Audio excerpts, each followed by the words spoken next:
There we go. Good morning, everybody. It's a great pleasure to be here. Thank you for the invitation. I understand I'm speaking for about 15 minutes. Is that right? I take it sometimes they're bonding going a bit longer than that, or they don't go on. Right, well, I'll do my best to stick within the time. Okay, so very nice to see everybody. It's a pleasure to be here. So I'm going to ask three questions in sort of 15 minutes on this week's parasha. Number one, what's the cohesive theme of this parasha?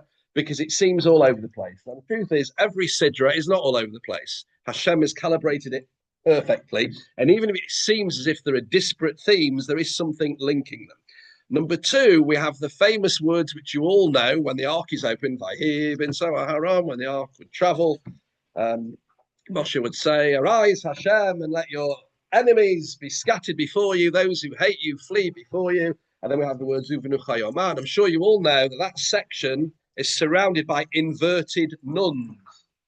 So what's this section doing with inverted nuns? That's question number two. And question number three, we have the saddest words ever uttered by Moshe Rabbeinu in this week's parasha.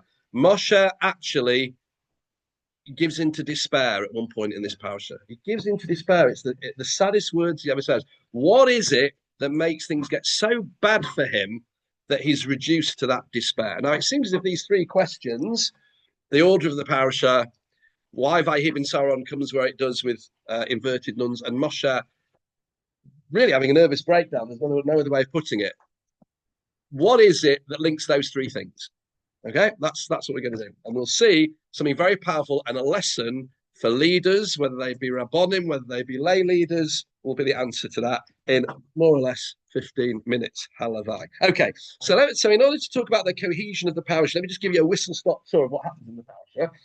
So, first of all, we have Aaron Cohen being told that he will have the mitzvah of lighting the menorah. So we're dealing with priestly responsibilities. I say priestly responsibilities because then we have the consecration of the Levites, who had the very important job of transporting the Mishkan. Okay, so it seems as if we're in the realm of priestly duties. Okay. And then we've got the account of the first Pesach in the wilderness. Right, so on the anniversary of the coming out of Egypt, you have the first Pesach, but there were those who were unable to participate in that first Pesach. I'm going quickly because I'm aware of the time. So then we have Pesach Sheni. Yeah, fine. And then we have a whole description of how the Jewish people knew the original GPS they had was, of course, what happened with the cloud, right? So if the cloud, sometimes the cloud would be on top of the tent, and sometimes it would be beckoning the Jewish people to go forward. So what you've basically got is a divine signs of travel instructions. I'll put it as briefly as I possibly can. And then we've got the trumpets that were there to tell people, a bit like in the army, that this trumpet sound means attention, whatever it is. So the trumpet sounds were there to tell people when to gather, when to travel, fine. Okay. And then the order in which the Jewish people would travel. And then we've got a conversation between his father-in-law, Jethro, where Moshe says, we're about to go to the promised land. Stay with us. And then we've got Vayhi bin Sauron. When the ark would see, as they say in Yiddish, Vos Epos. Things seem to be completely unrelated. And then afterwards, unfortunately, after the Vayhi bin Sauron, everything's for Fallon. Everything goes, well, I say for Fallon, the nuns, nun stands for the word for falling in Hebrew. Nafal, okay? So there's something about falling that is linked with Vayhi bin Sauron, particularly if the nuns are the wrong way around. And then we've got, problem after problem, the people complaining and then having a craving that they can't deal with and dissatisfaction with the manna. And it's at that point that Moshe says, God, forget it, kill me. He literally says, kill me. So let's try and piece all this together. So we know the Jewish people had a mission. They had a mission, and that mission involved, first of all, receiving God's law at Mount Sinai, and then going on to Eretz Yisrael. Now, the truth is that after they've received God's law, they would have and could have and should have gone into the land of Israel. Why didn't they? Because we all know what happened. After Moshe Rabbeinu went up the mountain to get the tablets of stone, while he was away, what happened? The golden calf. So the trajectory was interrupted because think about it, the 17th of Tammuz should have been a day where a Yom Tov, it should have been Moshe Rabbeinu coming down with the tablets. Of course, because of the sin of the golden calf, what did he do? He smashed the tablets. So therefore, the Jewish people had to go through the whole Teshuvah program of being forgiven for the sin of the golden calf. So obviously, they can't go to the Eretz Yisrael yet because they've got to deal with the whole Teshuvah of what happened with the sin of the golden calf. And then, of course, after the sin of the golden calf, there is the Mishkan. And of course, the Mishkan is the proof that God forgiven them, and God had forgiven them. But when did the consecration of the Mishkan take place? Nisan. Okay? So this explains the amount of time that they are still at Sinai. We're in the month of Nisan, the consecration of the tabernacle, which begins at the beginning of Nisan. And of course, remember, each tribal leader brought an offering on each of the first days of Nisan. So that takes you to the 12th of Nisan. And then what have you got after that? Pesach.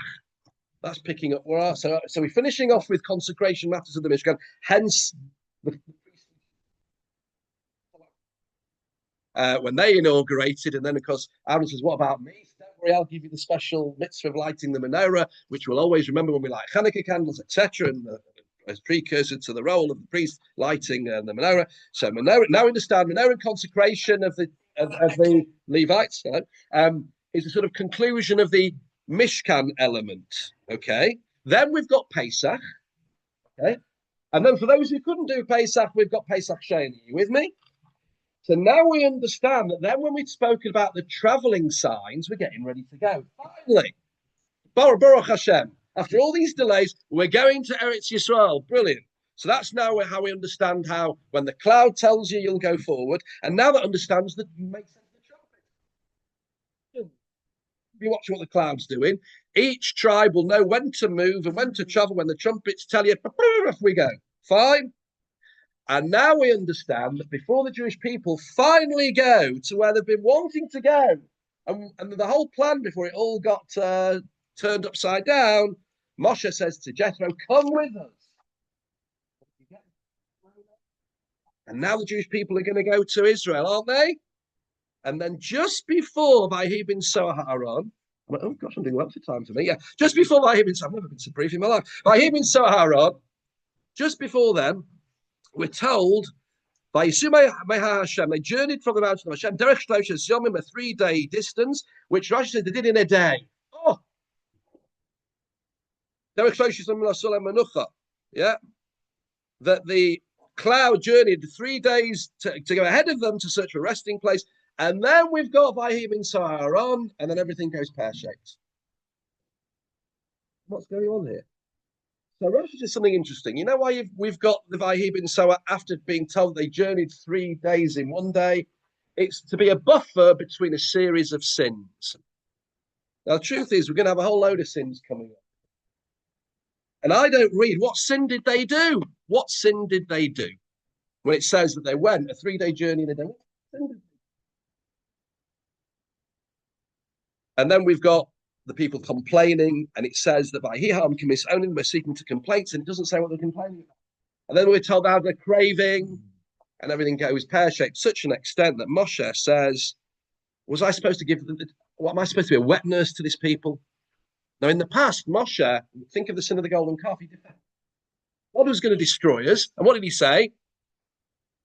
How can you destroy this people? You made a promise to Abraham that you would give them the land and they would be your people. And what the Egyptians going to say, even though the Jewish people are in the wrong, Moshe defended them. Here, he doesn't. Not only does he not defend them, he says, "Kill me. I can't do this lot anymore. I'm supposed to be wetness for them." So here is the heartbreaking thing, my friends, and explains the dislocation by even so on. Every mistake the Jewish people had made heretofore, even though it was a terrible mistake and they shouldn't have made it, whilst they weren't justifiable, they were understandable. You take the sin of the golden calf. Well, the cat was away, the mice played. Moshe wasn't there, and they panicked. First time that Moshe, since the whole coming out of Egypt and his leadership, he wasn't there.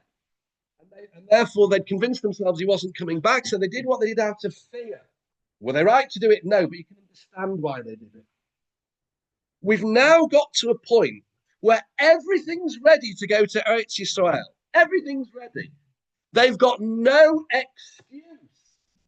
No excuse. So what was it about just before Vayibin Saharon that makes it so terrible that they did a 3-day journey a day? Say the sages, because they couldn't get away from Mount Sinai quick enough. God forbid he gives us any more. What? In other words, says the Tosfos, they were like kids leaving school. School's out for summer, right? Okay. In other words, instead of now embracing everything that Torah had prepared them for, and they now had no excuse. It wasn't because of a lack of food, and it wasn't because Moshe wasn't there, and it wasn't because they were frightened.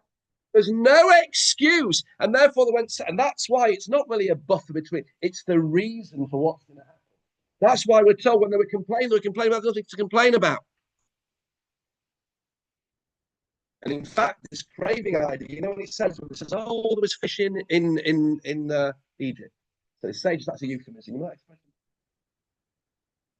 What they're saying is there we could marry who we wanted, we can have a relationship. All these little too much, too fun, too just be Jewish. This is what gives Moshe's nervous breakdown. When there's something wrong, I can understand it. When there's something bothering them, I can understand it. If a child says, I want that balloon, I want that balloon. Okay, so get them the balloon. But when they just go, I can't understand what you said. What's the problem? So Moshe has a rude awakening. You want to know what the rude awakening is about Jewish leadership? Jewish leadership isn't only about when there's something wrong that you can put right, or you understand why somebody's upset. How do you deal with somebody when they are being petty and they're being difficult? Am I still supposed to be like a parent who has to be there even when the child is being unreasonable? No. And this is Moshe asks this question, and how do you think God replies to it? Mazel tov. Now you realize what you're all about. Jewish leadership is not only when you have to defend the people, even when they are unreasonable, even when they are irrational, when they're giving in to pure cravings, you've still got to stick with them.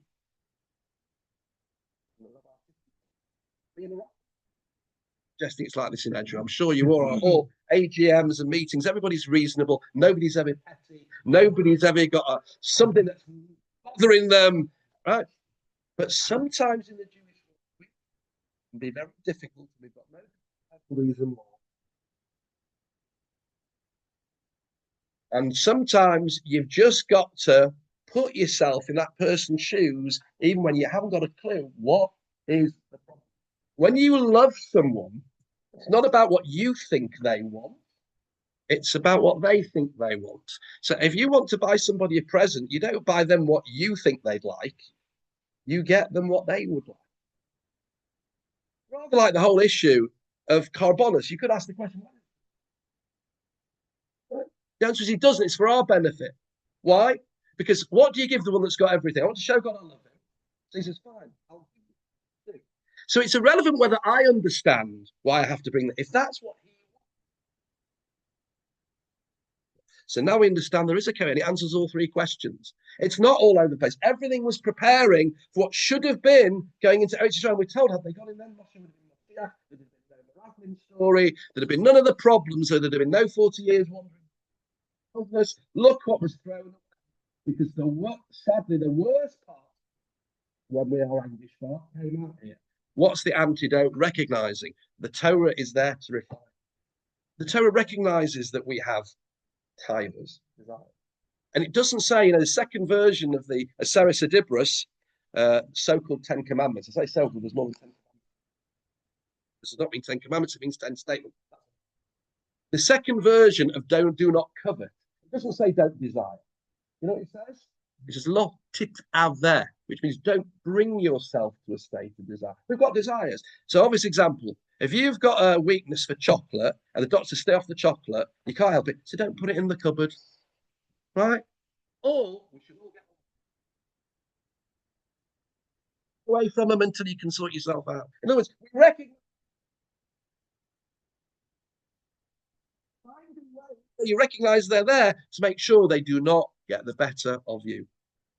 And this was the lesson only the Jewish people had to learn. Moshe had to learn. Don't let your despair now that the Jewish people sometimes will be so unreasonable. You can't just be Moshe Rabbeinu, the teacher. Sometimes you just have to be Moshe, the leadership that we learned from this parasha. And I think I did that in around about 15 minutes. Was that pretty good? Yeah. Yeah. Does anyone have any? No.